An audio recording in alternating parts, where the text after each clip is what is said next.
Lần đầu tiên trên VTV7, một sân chơi tranh biện bằng tiếng Anh đã xuất hiện.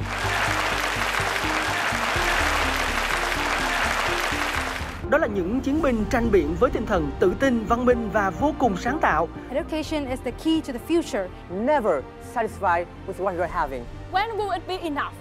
You are never too small to make a difference. We think that the balanced view here is to know all perspectives, to know all the pros and the cons of what you're fighting for. Họ đã cống hiến những trận thi đấu hấp dẫn và đầy cảm xúc. Wow, like was so smooth, that was so well prepared. I love the energy that comes from both sides. I love the enthusiasm that follows the energy and the good content. Are going to one team. That is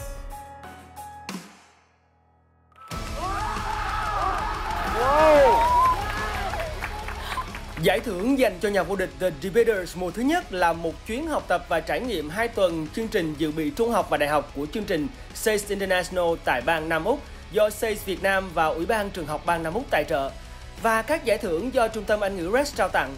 Đội thi hay nhất do ban giám khảo lựa chọn nhận phần thưởng trị giá 60 triệu đồng. Người nói hay nhất nhận phần thưởng trị giá 15 triệu đồng. Đội có lượt phản hồi hay nhất nhận phần thưởng 30 triệu đồng. Và bây giờ đã đến lúc đi tìm nhà vô địch của The Debaters mùa thứ nhất.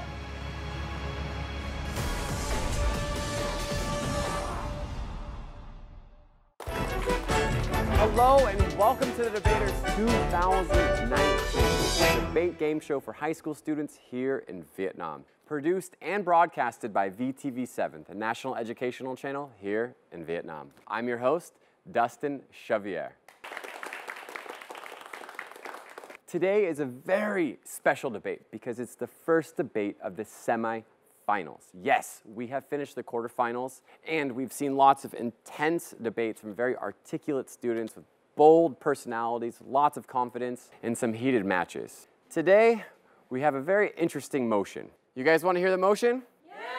I love this. The motion for tonight, that we should aggressively incentivize the minority gender to study in the fields that are dominated by the opposite gender. So in simple terms, what does this mean? You have some professions that are dominated by men. So for example, taxi driver, engineering, mathematics. Then on the other hand, you might have other professions that are dominated by women, say like kindergartner, nursing, generally speaking. But today, what's quite interesting is because one team is all male and the other team is all female. So hopefully this should add some spice to the debate.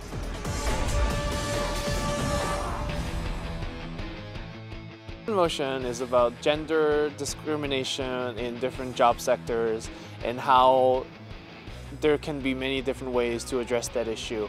It's going to be interesting to see what are some of the options that may come up in terms of how to solve the problem or whether there is a problem in the first place. So I was just doing some coaching for the Debatable Piggies.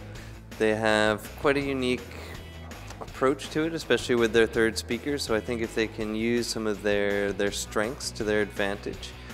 We did touch on some of the style points from yesterday's debate about how they should be accepting or not accepting the POI. So I think once some of these are cleaned up, they'll have a much more straightforward and a clearer outline for their debate.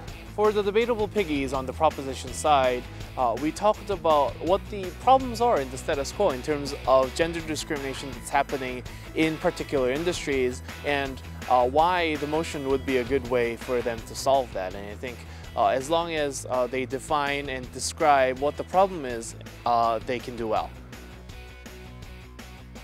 For MOJI on the opposition side of the motion, they should focus more on why there isn't necessarily a problem in the status quo, or if there is, what are some of the other ways that can solve without addressing through the motion.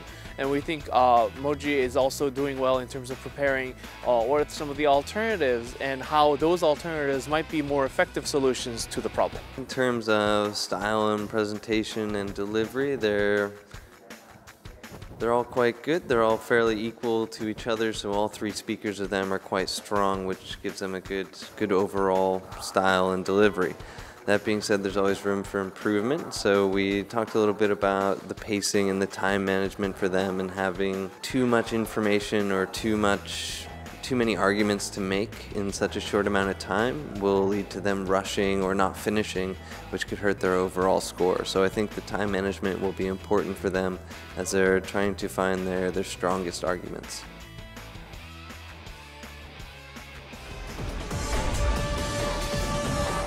Without further ado, let me introduce the teams for tonight. From the proposition side, please welcome the Debatable Piggies, ~NG HaltiN and Trung Lin, ~NG HaltiN. Welcome to the semifinals. You are the proposition team. From the opposition side, Team MOJI, please welcome Chu Đức An, Nguyễn An, Welcome. You are the opposition side tonight.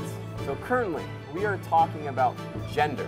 And we have a team of all men and a team of all women. What are your thoughts on this? Does this give you an advantage or a disadvantage? I think this is going to be a fruitful debate. A very fruitful debate. I like that. Proposition side. I think it's going to be very exciting and heated.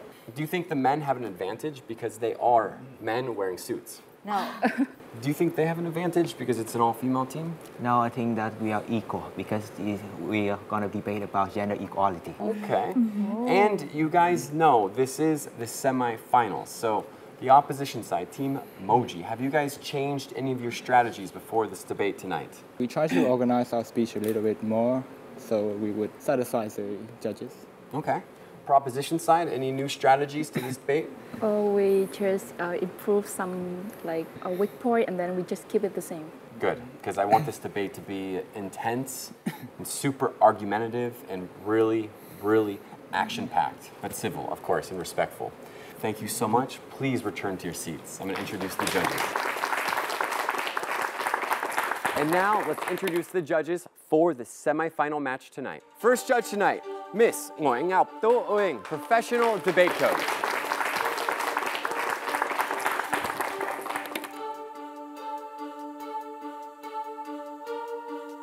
And for the second judge tonight, please welcome Mr. ~NG HaltiN, co-founder and CEO of IEG.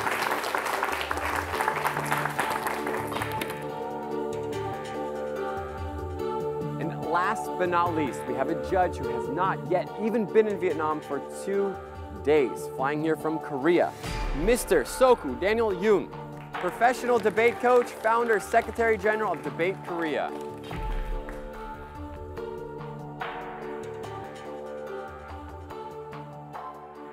And judges, thank you so much for being here tonight. This is the first debate of the semifinals. ~NG, do you have any advice for the contestants tonight before we start? Funny enough, I actually debated with this motion before, and it was one of the toughest debate motion I ever had. I think the key to this debate is that you have to be very, very careful about what your opponent team throw at you, because this debate, it can go to many different directions after any speech. So good luck with that. Thank you, ~NG. Daniel, being a Korean man, when we're talking about gender tonight, what are your thoughts for this motion? I don't think there's gender in who wins this debate, so we'll see how the results happen. You? Do you think gender is going to be a factor tonight with an all-men team and an all-female team? I think this is a very challenging motion.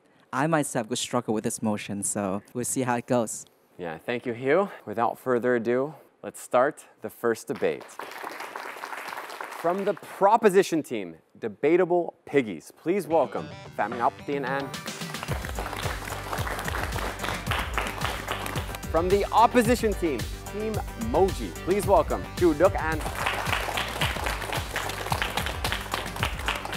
So before we begin the first debate, congratulations for being in the semifinals, which is very, very significant. What's going through your mind right now? This is the first debate. I think that it has been a while since I do rebuttal, so afraid that I might not do this job well of the leading opposition. So it has been a while, so it might be a little challenging for you. Yeah. So this is the first debate of tonight. What's going through your mind right now? I think I'm pretty confident in my case since I have prepared it with my teammate pretty well. Okay. So she's confident, you're a little hesitant. So for the first match, let me explain the rules. You will have 3 minutes to deliver your speech. POI is not open, so no questions are allowed. Do you understand? Yes. Yes. Good. Let the first debate begin.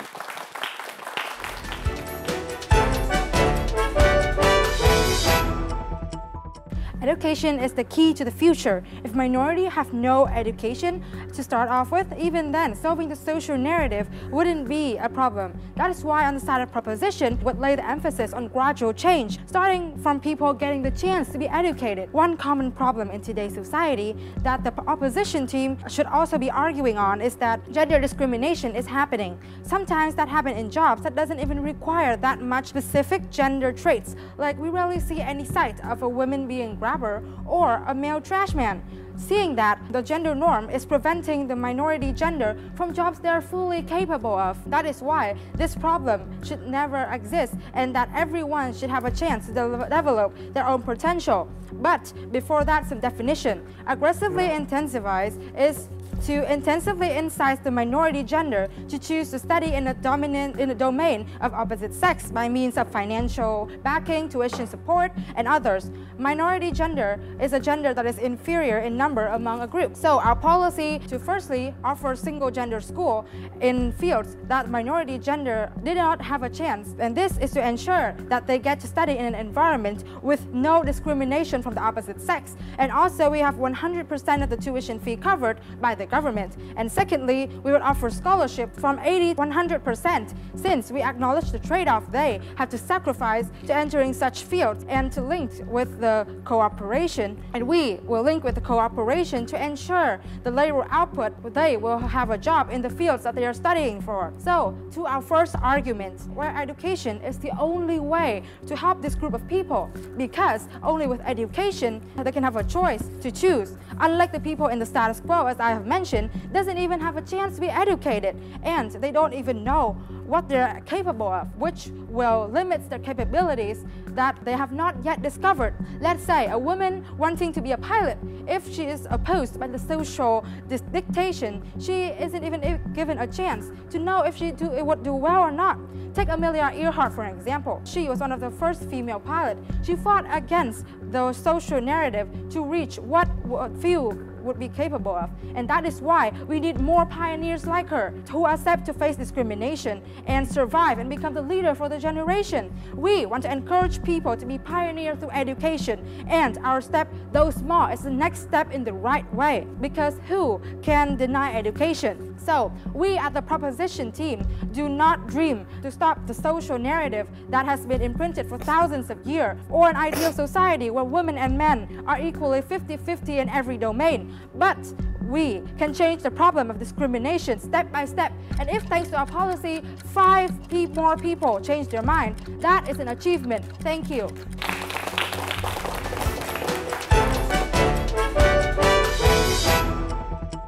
Let me start off with 3 rebuttals. First of all, about your policy. You say that you will create a single gender school and you think that this will resolve the problem about the discrimination. You don't lock the discriminated people into a school and right away eliminate the discrimination outside the school. They might be safe in your school, but outside they still get the discrimination. And in the work fields, still get the discrimination, and you haven't eliminated anything. And moreover, if they learn in a single gender school, they have less interaction and less exposure to the opposite gender, and they might harder to understand them, and this will create much more problem, and this will be further developed by our second speaker. And you say that you want some pioneer in this generation, but if you make incentivize aggressively too many people, these pioneer won't be that special and they won't care much more. For example, if there one man doing the nursing job, the people around them will be impressed and care more them and maybe empathize them. But many people do the same job won't have the same impact. Coming to our status,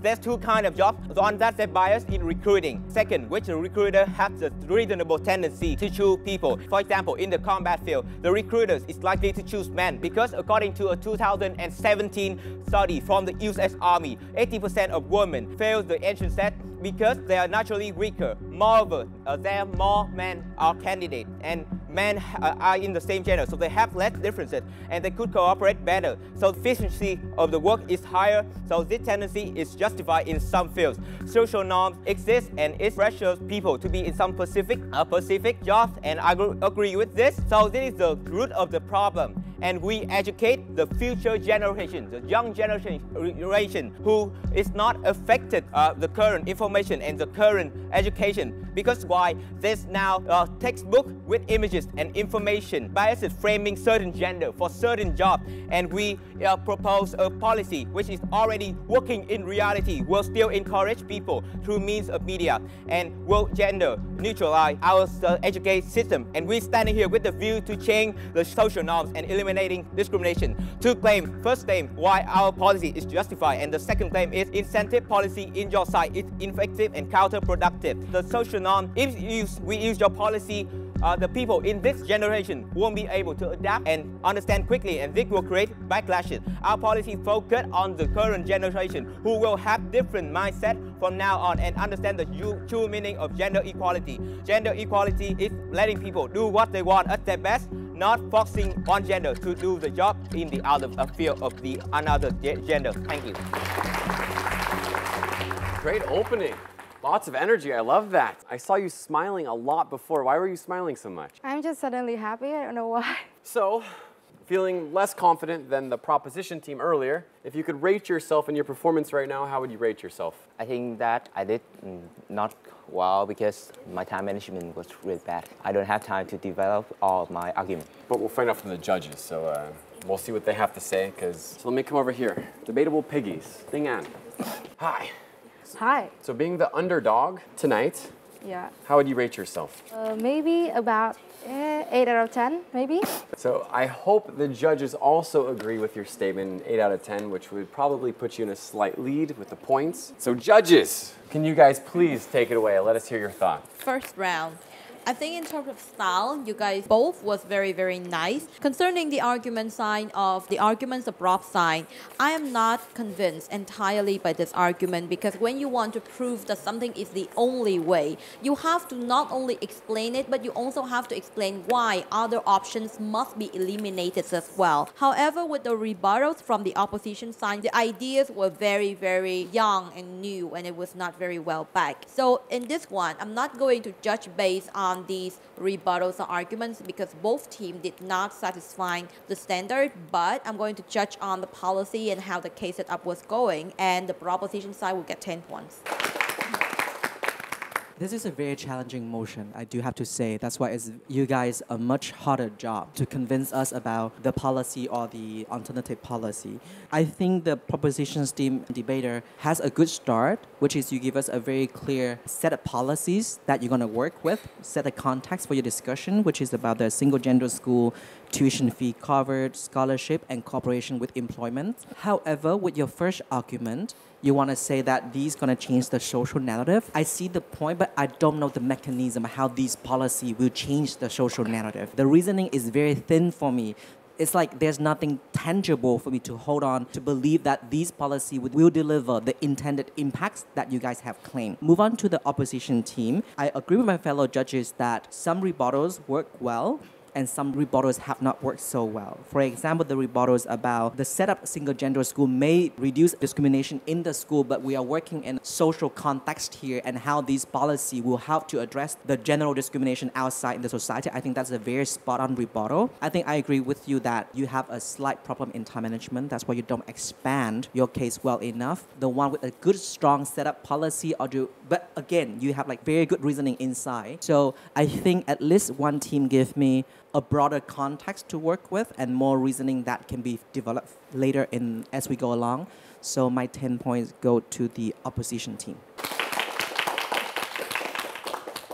I thought this was a very heated and intense discussion about gender equality, and very interested to see how the debate is going to proceed for onwards, because I think there's a lot of arguments that are intertwined already. I want to kind of look at proposition speech first in terms of looking at the small steps forward. I like the pioneer arguments that you're making. I also like the step-by-step moving forward arguments, because I think it sets up a good aspect of it in terms of looking at how your policy is like and what your policy is trying to achieve. So I think instead of trying to make a big step forward in terms of or trying to implement as many changes as possible, it seems like you're focusing on a small set of changes. I think that's going to be something that may be effective throughout the debate.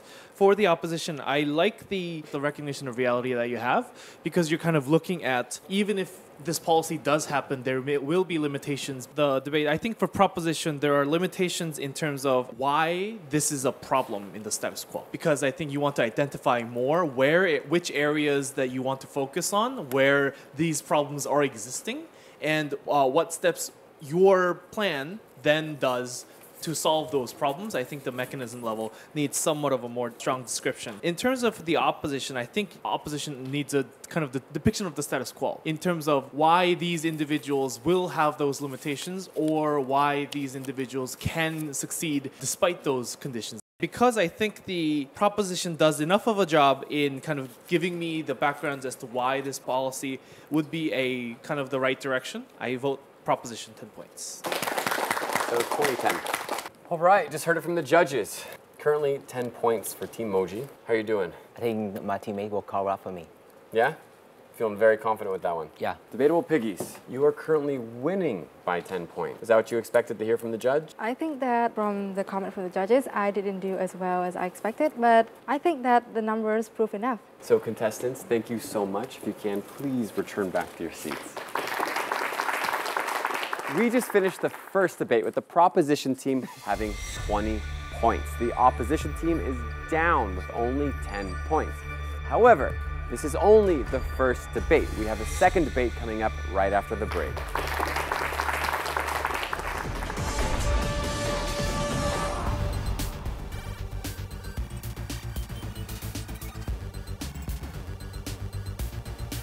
Take Amelia Earhart for an example. She was one of the first female pilots. She fought against the social narrative, and that is why we need more pioneers like her who accept to face discrimination. Gender equality is letting people do what they want at their best, not focusing on gender to do the job in the other field of the another gender.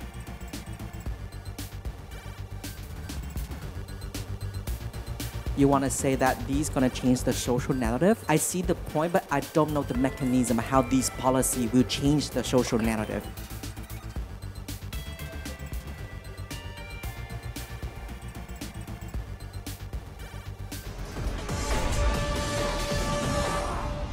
Welcome back to the Debaters 2019. We are about to begin the second debate. From the proposition team, please welcome Trung, Lin. From the opposition team, please welcome Zhen, An. Welcome, Lin. I'm going to start with you, because I also found out this is your first time as well debating in a competition, correct? Yes. And you've made it to the semifinals, so congratulations. But this is the second debate, and you guys are winning by 10 points. Does that make you feel more confident, or are you still quite nervous to see the outcome? I still feel a little bit nervous because I see my opponent are very formidable. Yeah, they're very, very good opponents, but you guys are also doing a phenomenal job. You're down 10 points, so what type of pressure do you feel right now? I'm feeling okay, actually, pretty fine. I think we've prepared for this. Let me explain the rules for the second match. You have 4 minutes to deliver your speech. POI is open, so if you have a question, hit the green bell. You have 15 seconds to ask the question. You will be going first. Opposition team, you will be going second. Do you understand the rules? Yes. And let the second debate begin.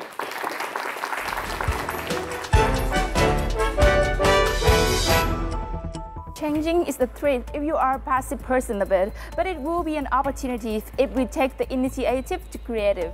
And now begin with some rebuttals. Your first opposite speaker has stated that there will be still discriminations outside single gender school at the job. But however, we're saying that in your word, there is still discriminations also in the school, because at least we can prevent them from the discriminations in school. Second, your first speaker has stated that when there are more and more pioneers, it will not special anymore. But in our world, it is also reaching our goals, which is step by step changing people's view of the minority genders against the dominant genders. Because when there are more and more pioneers, then it's become more and more normal. That is actually reaching our goal, which make everything become normal. Then you are saying that failings about the point that fail naturally weaker. However, we think that this just put them badly, that they would think they're bad more and more, because if they have thinking that woman is always weaker, man is always stronger, and you just let it like that, how can we solve it? Therefore, we are here to give a policy that will have minority gender to start in the field of the dominant genders. Now let's move to our point. Now I would like to extend our first point, our first teammate point. Partner is one of the most significant factors that will create positive innovations for society and bring a more sympathetic perception to the next generations. Now, when one person can stand up, can try and can do what they're passionate for, then obviously others can do it. They can follow the partner or they can be the next partners. When more and more people dare to try, dare to decide, it is exactly how a new action has been created. Be the unique first and then be the normal. Now, if you create a diversity in many transition field that before those just belong to one dominant sex, innovations and diversity are so important because they will bring the new ideas and the new different methods to the old societies. Let me tell you an example. In the medical field, the nurse position in the hospital was seen as designed just for female, and it is exactly what happened for age. However, according to the Guardian.com in England, there is 42% out of men in the near 7 years so far in the nurse positions.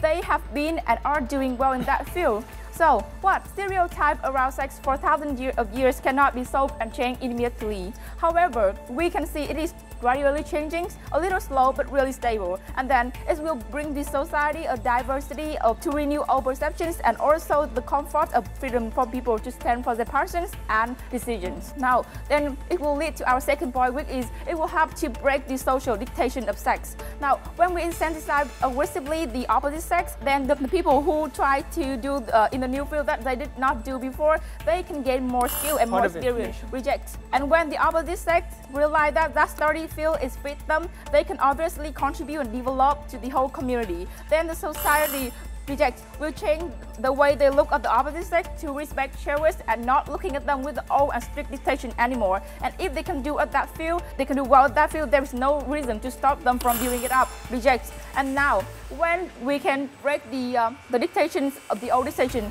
it will create a balance for the minority, for the people that was not being cared before, and this is balance for society. Thank you.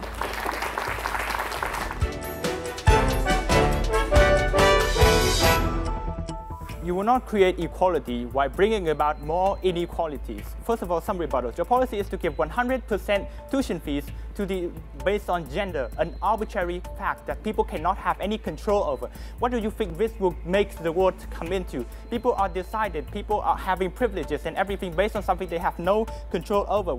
Even so, how would this policy be brought about? You have no funding from the government. If you give 100% of the fees towards everyone else, will have no revenue for the school and the school will not be able to operate. Secondly, you are going to guarantee everyone a job in the field. That is inherently impossible because recruiters, they want to choose people who are competent, people who can contribute to their company. You are forcing everyone to get a job and you are forcing the recruiters to bring people from your school to get a job. And that is extremely unfair, not only to the recruiters, but also the society as well. But now coming to our substantive, why your policy will never work in any sort of situation.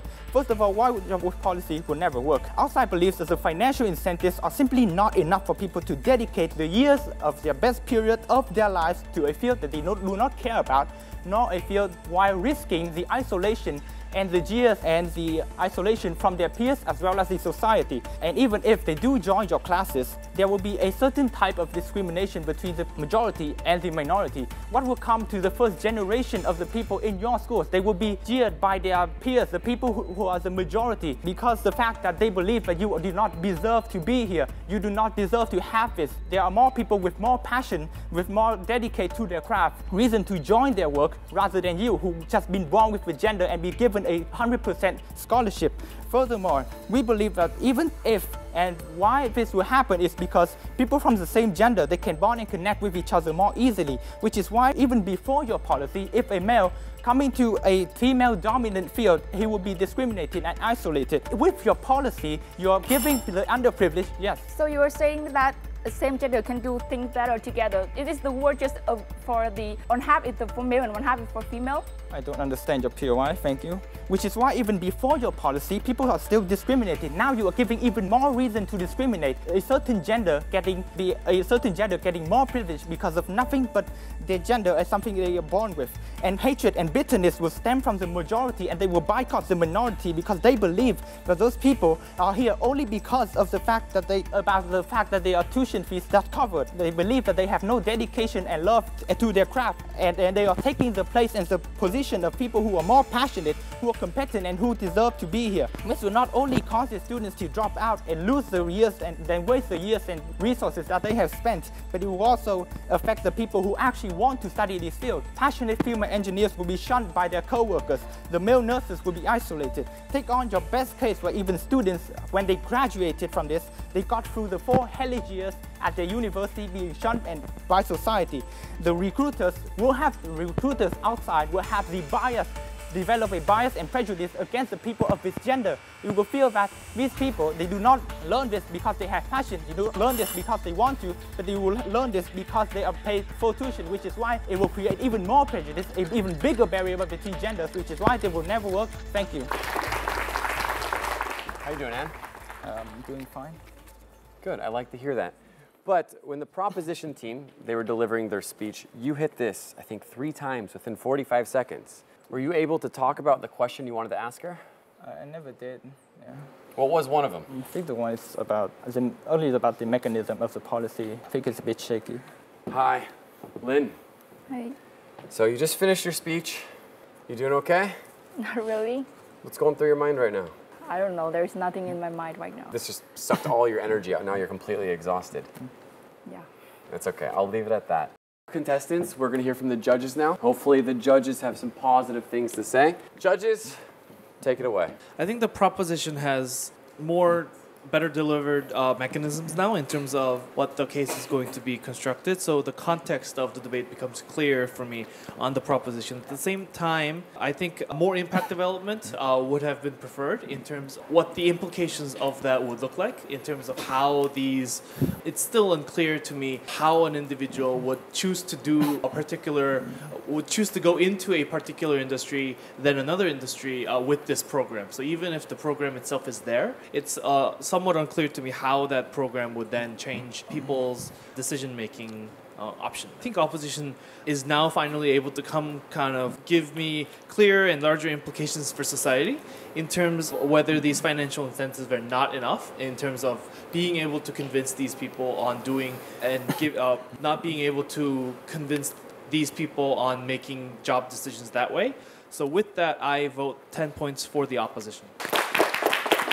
Interesting. I think this second round really opened up the discussion to more angles and perspective. With the proposition team, with the arguments, I think you did quite a great job in helping the first speaker to clarify on her point about how gradual change can start from something small on the margin towards the mainstream. I think the examples about the female and male nurses in the UK is quite a strong example to help support the first speaker of your team to consolidate the argument you guys set up in the beginning. Good to deliver the impacts that you wish for to change the status quo.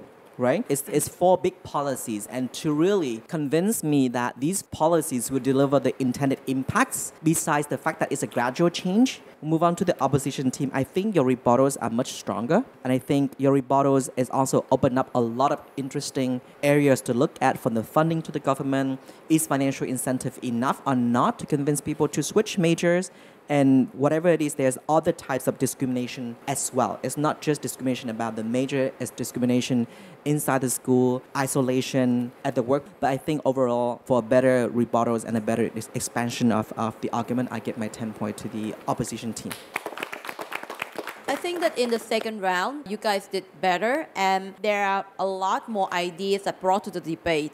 For the proposition side, I was a little bit sad that there was some points brought up by the opposition side that you dropped. For example, the ideas about the employer's choice. I think that that was actually a very, very strong idea of them that was not well dealt with. Opposition side, I see that you have strong rebuttals. However, you did drop a few points. Number one, for me, it's illogical arguments about how many people become pioneer and it will end up being too normal and everything. She did extend on it, but I didn't hear a very, very well response from you.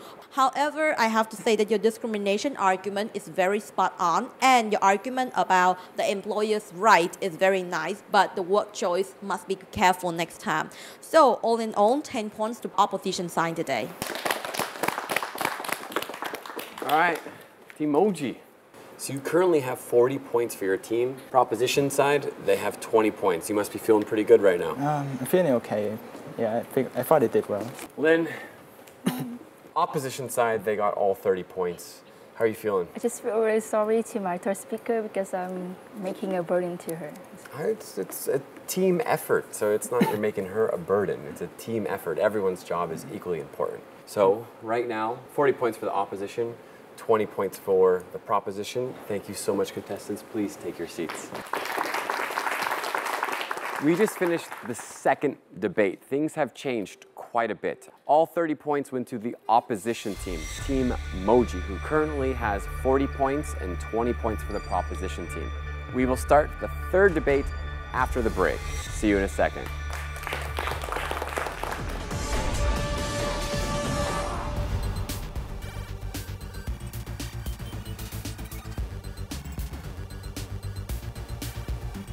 If they have like thinking that woman is always weaker, man is always stronger, and you just let it like that, how can we solve it? Take on your best case where even students, when they graduated from this, they got through the 4 hellish years at the university being shunned and by society.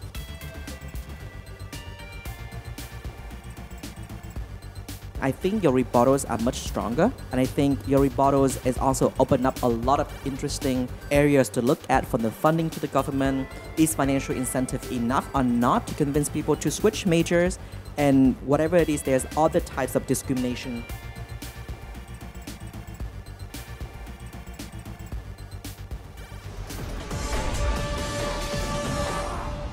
Welcome back to the Debaters 2019. This is the third debate, which is a very, very important debate.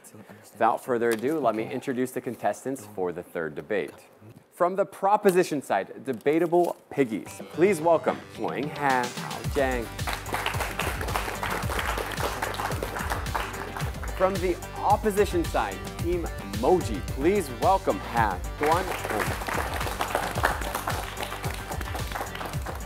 Welcome, the third debate. I know you guys have probably a lot of emotions going on right now because this is the semifinals.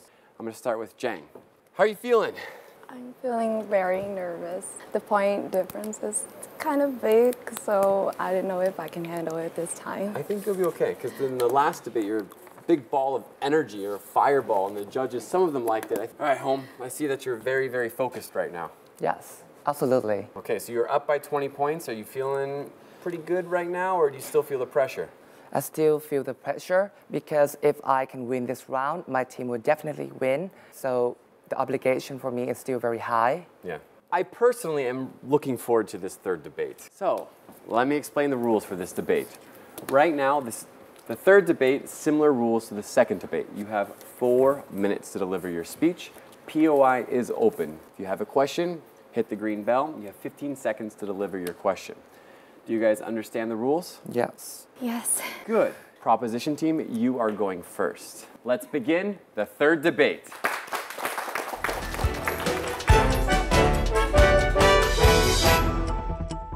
Being born as a woman, I stepped into a society that would discourage me from ever becoming an engineer, an astronaut, things that I dreamed of becoming. The biggest assumption that the opposition team is trying to make us today is that financial incentive would be not worthy for them because it would be a privilege to the other sex. Get this, because the moment they receive a birth certificate that they are a sex, they are receiving this underprivilege, in which, in fact, in the society nowadays, the other sex is being given with the privilege that the other sex is not currently having. The fact that if they have wanted to go with the easy way, they could have chosen the career path that was easy for them. But why have they chosen a career path like this? Because of passion, right? The second speaker came here to us and say, with financial incentive, they would not be passionate enough and everyone would be accepted. Therefore, they want to progress in that career path. But ladies and gentlemen, by being born at the first place with being underprivileged, they would have known that by choosing that career path, they have to try qualify more than others,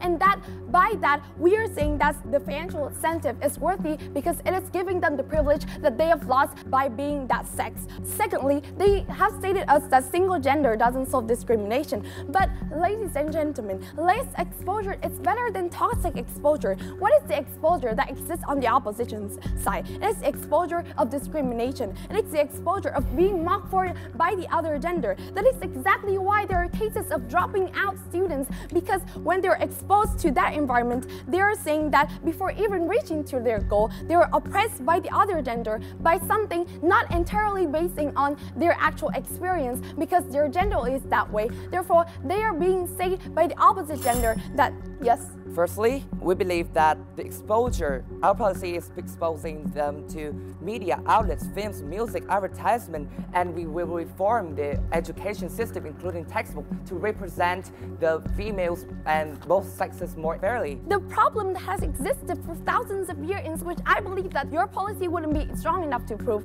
to go against, is that discrimination has been applied to the job application system. That is why the fact that education young generations wouldn't mean a problem, because the problem exists in the first start with the minority group, is that they didn't even have the chance to prove themselves in the first start, didn't even have the chance to apply for the study because they're oppressed by the public, because people only change the discrimination if they can see that the opposite sex is doing equally as well, because they can see that by our policy, they finally have the chance to prove themselves. And that is exactly why our policy will be the only thing to work, because by only then they will have the chance to actually prove themselves that they can do as well. So in this debate, there are two clashes that we need to consider. Which side better gains the rights of the minority group, and which side has a more progressive society and ideology. The rose-colored glasses growth, where the opposition team is trying to bring us, is that we can change this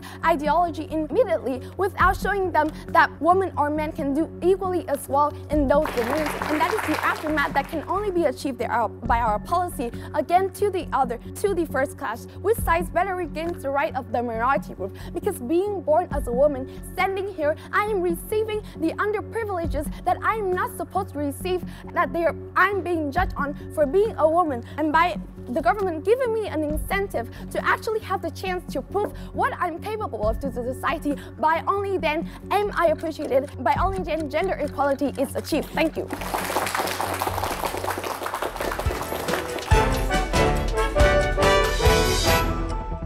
Thank Team Proposition today for proving that discrimination exists against different sexes. We agree, but we are not here to debate about whether this discrimination exists. We are here to debate about policy is solving this better, and you have not disproved our policy or prove that job policy is better. And we believe that our policy is better. Why? Because we are fairer, because we are not giving preferential treatment to features that is arbitrarily acquired. And if we can solve the same problem using an unfair policy and a fair policy, it's better to choose a fairer one. Now, the first clash of this debate is whether which policy works better. Firstly, I would like to recap your line of argumentation. Somehow incentivize these people to tertiary education, and that will push to them having the most fabulous jobs, and that will somehow decrease the narrative and the discrimination in society. Why this wrong? Because firstly, you have not answered how this mechanism works, how you acquire the money that you are going to operate these same-sex schools. And we believe that you will have to withdraw the money from other resources of society, and that is a bad thing.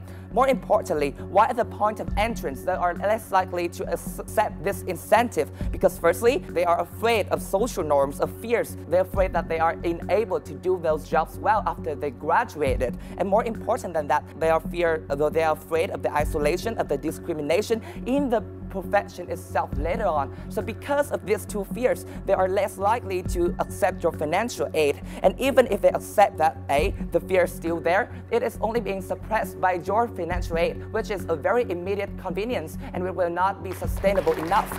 The second, others who may enter the profession because they really like it, because they really want to suppress these ideologies, will not be cherished anymore. Because if now you have suddenly you have 1 billion male nurses in the nursing profession, the media would not cover very few instances where actual male nurses make it into the industry because of their own qualifications. So that is why we believe that this works for those who are really doing this for their own merits, for their own desires. Secondly, moreover than that, even if they choose to study this, they will not be guaranteed a job. Why? Because the employers are still biased toward a gender. And if you really can succeed with this policy, then an entire generation of people post from your world will not get the jobs because employers are still biased. They will not give you the jobs, right? And if this happens, then if the first generation already fail because they have to push away their real dreams to study this, they will suffer from discrimination elsewhere in society aside from their school only. Then later generations will not want to join this, and you will build no impacts in your world at all. Why is our policy better? Because firstly, it is fair. Like we have said, it is not based on any arbitrary acquitted features, for example, your gender. And secondly, more importantly than that, our policy is that you reform the education, you will reform the media. And this, over a long period of time, it will create exposure to the young and impressionable mind of the new generation. And it is not too radical also. And so, after a long exposure, we will affect the youth from the moment they are born. They are first associated to these ideas and images to the point they actually work. Maybe after the first generation, that has not worked yet. But after many generations of the same indoctrination, somehow we believe that the narrative will be lessened and alleviated. And because our choice is better and more fair, we deserve to be the winner of this debate. Things just got really interesting. That was a great third debate. Look at all these likes. We got 3 black likes and 1 red like. I think that's the most likes I've ever seen on the podium where the judges are. Is that correct? Jang, I'm gonna come over here. Are you happy with how you delivered your speech? I don't know. It just feels like I didn't do it my best and as I wanted it to. Yeah, but there's still the reply speech. All right, home. What's going through your mind? You think you took that one away? No, there are many other points that I would like to include in my speech, but I weren't able to because I didn't have enough time. So, like, if I had another chance, I would always improve my speech through better structure and better argumentation. Yeah, because I know the 4 minutes, it's very, very challenging to be able to get all the information out in 4 minutes. But we have the judges behind us, and we're going to hear from the judges right now. I think it's clear that you two did a lot of right things in this debate. For prop sign today, I think that you did a really good job in terms of helping your friends to answer a lot of questions, to fulfill a lot of loopholes in your case. Opposition sign today, I think that I love the opening of your speech. It was very, very interesting when you stated very strongly that if your side can solve the problem as well, but your side is fairer. I think that's very, very smart move that you guys are working in here. Unfortunately, throughout the 3 speeches, what I heard about your policy was that you're going to reform the education and media. It is not enough material for me to judge you against the very detailed policy that have been brought up from the first speaker of the proposition side. However, I have to say that you come up with a lot of good ideas. There are a lot of things, a lot of potentials for your teams to develop further in the speech. For that being said, that's the reason why I gave you the 2 likes, but it does not change the fact that the 10 points will go to prop sign. I love the energy that comes from both sides. I love the enthusiasm that follows the energy and the good content that's in the speeches. I think the only thing I want to point out is the dislike came from the points where talking about the passions of these people who are trying to be pioneers and who want to continue these jobs in the industry because they like to and want to but can't. So I think the description was very on point in terms of that. Dislike was because of those people who would then face limitations because they're the first generation who get into those jobs and then face these limitations although they wanted to be in there in the first place, which is then going to discourage other people from happening in that place. I think this is why we have these debates. This is why I enjoyed every single one of your speeches, because this is very on point as to what a good speech and what good rebuttal is like. With that into account, it comes as a very difficult decision for me to vote here. I completely agree that the proposition has a better case at this point in the debate. I am voting for the proposition. I agree with my fellow judges. This is probably the hardest one to judge, honestly. It's really hard because I think the third speaker come in very strong, and each of you has unique strength in your debate. With the proposition team, you have a few points. You only made a few points in your third speech, but they are very spot on. And with the opposition team, you make a lot of great points. There's not like something that just like wow me, but all the points you present are very solid. Now just some comments so that it's gonna have some hints for the reply speech as well. The proposition team, I think the points you bring in about the privilege, the underprivileged at birth, it's been there, and it's been there like you born with an underprivilege already by your gender, because that's the prejudice for thousands of years. It's very hard to unplug unless something come in as a very strong policy. And the strong policy is if you don't do this, when it's going to be happen. And if we don't give the chance for these minority to prove that they can do it as equally as well as the other gender, then it will never happen. Whereas the other team come with a policy, I agree, my judge is that some of the policy could be more clearly defined, but you come with a policy that has more gradual exposure of generations across generation using education and media, and I thought with the textbook case, it's going to be influenced like slow, but it's going to happen at some point in time. I give my 10 points to the team that slightly convinced me more about the impact of their policy. So my 10 point go to the proposition team. Whoa! This is getting intense. This is actually very, very surprising. This is probably one of the biggest turnarounds that we've had so far in the debaters. How are you feeling right now? Well, I feel that the credit is given where it's due. The third speaker of the other team is a really strong speaker. Yeah. Even if we lose today, we still have learned a lot of things, and they're also a very respectable team. I love how much you guys respect one another. I'm just so surprised. Chang, I think you're probably ecstatic right now. You just gained 30 points, and now your team is in the lead. I can't imagine. Oh my God. It was really a surprise because it's like when I first got noticed that I'm going to debate against MOJI, I know that they're like a very strong team. They are. And I would never imagine. I had to be very cautious. The speech I made wasn't really up to my expectations, so I didn't expect to earn 30 points, but yeah. I believe this is the first time in a debater this has happened. Thank you so much. Please return to your seat. We just finished one of the most intense third debates so far on the debaters. The proposition team, Debatable Piggies, were losing by 20 points, and now they are winning by 10 points at a total of 50 points. The opposition team, Team MOJI, is currently under by 10 points. However, it's still anyone's game at this point because we have the reply speech and there's still 15 points left. Whoever's going to win, we will find out after the break with the reply speech.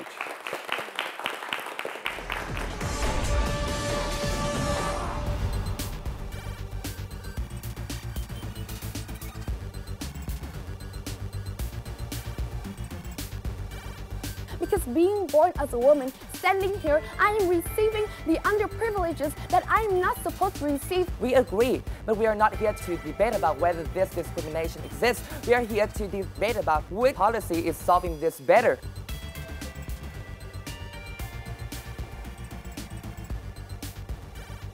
This is very on point as to what a good speech and what good rebuttal is like.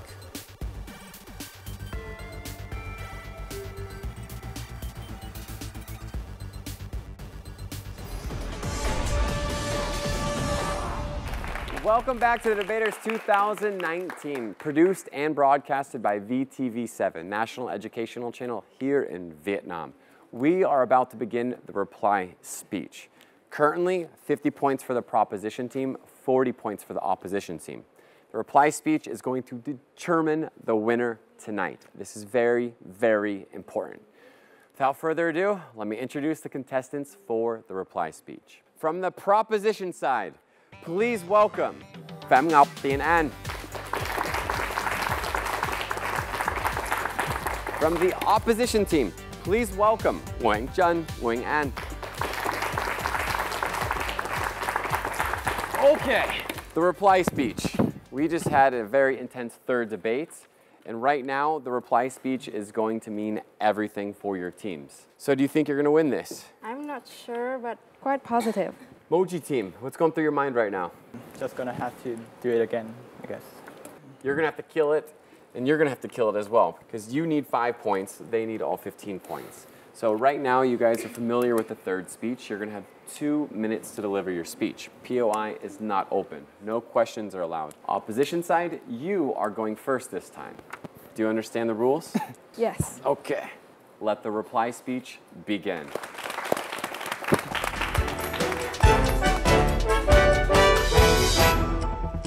Gender equality is not pushing one gender to do everything the other gender can, but it is about treating both sides equally. The proposition side is laboring under the delusion that isolation would change the narrative of society. You surely believe that giving them less interaction with peers of other gender, less experience in a gender-neutral environment will make it somehow better, will make them somehow cooperate and work better. That is false, ladies and gentlemen. Their policy will only create more barriers, more discrimination, and more conflict between the two genders because they will not have the ability, they cannot learn how to work with each other in such a gender-neutral world. This is not the spirit of gender equality. And where each gender will be isolated, unable to cooperate, and the total efficiency of society will go down, and this is not something that is appreciated. But on our policy, however, in the long run, we will endure. Why? Because the root of all social norms, all social narratives, is by the indoctrination of the young, the impressionable minds. So we're providing these minds with a gender-neutral information in our total reformation of the education system. They will be exposed with gender-neutral information and everything from such a young age. You're only dealing with the problem when they have already formed ideas about the social norms in the society. The young minds will be exposed to our education and it will slowly change the mindset of society. And furthermore, by letting people choose to do what they want to, by letting people dare to change, dare to challenge the narrative of society, we're inspiring the young people more. We are making it more natural for them instead of artificially inserting people into the fields that they do not want to work in just for financial benefits, which is because of this, with their examples, with the examples of pioneers resonating with the gender-neutral ideas propagandized by our side, we believe we will actually make a society with less discrimination. Even if the effect is not immediate, we will eventually get it instead of getting intense backlash and barriers from the policy of the other side. Thank you.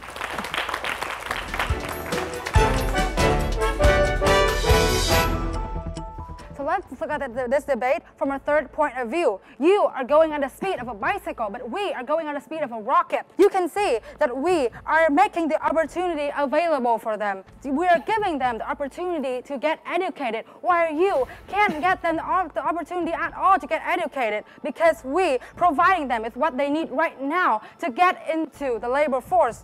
And you are not providing anything. You have to wait for thousands or hundreds of years for the new generation for change to change their mindset. But we can do it at the same time. While the labor, these people who are educated, they get out, they get into the labor force because we're linking with the cooperation. They will get a chance to actually prove themselves, to be who they are, to be in what they want, not because of the prejudice that you said they're naturally weaker. So you are making more prejudiced world and not what you said about the equality between genders. While we are making this much more fairer, we are giving the opportunity that you are not giving. You say, and we're using these funds to actually make a chance for them to actually prove it to the society, but you are not making any chance. And if they are not given an environment to prove, then how? How does the society know that they are capable? And how does the society know that they can? So we are making the social narrative change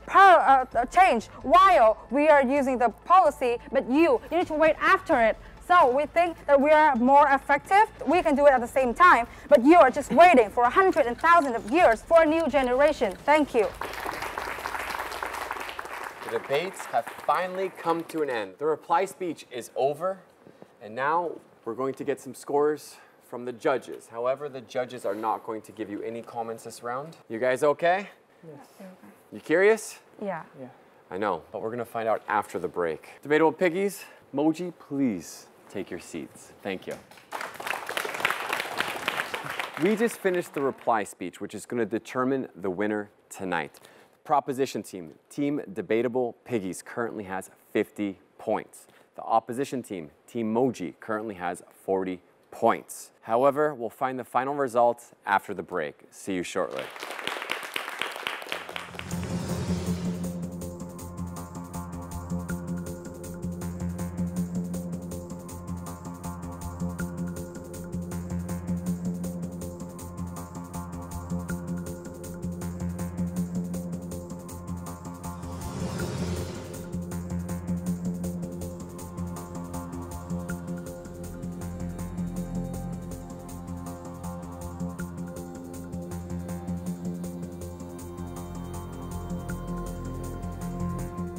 Welcome back to the final results of the Debaters 2019.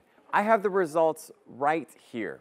But before I give the results, to my right, we have Debatable Piggies, the proposition team. At first, they took the lead. Then the second debate, it went over here. The opposition team, who won the second debate, was in the lead. Coming back over to the proposition side, who surprisingly took a lead in the third debate. So currently, they are winning by 10 points. 40 points here, 50 points right here. But before I tell the results, I want to say thank you, everyone, for coming out. I know Lin and TIionG, it's the first time doing debates in English, so congratulations for making it to the semifinals, which is a very big deal. MOJI team, you guys are very, very strong debaters, very fluent with your English and your capability of expressing yourself, and all of you guys have done a phenomenal job, and especially the respect you have for one another, which I'm still blown away by. You guys are very, very kind and sincere with one another, honestly speaking. I think everybody here is very nervous. This is probably one of the most intense debates we've had. So the winner of tonight, the 15 points are going to one team.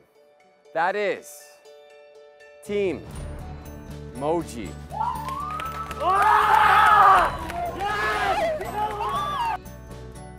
Okay, we just had one of the most craziest finishes to the debaters to this day.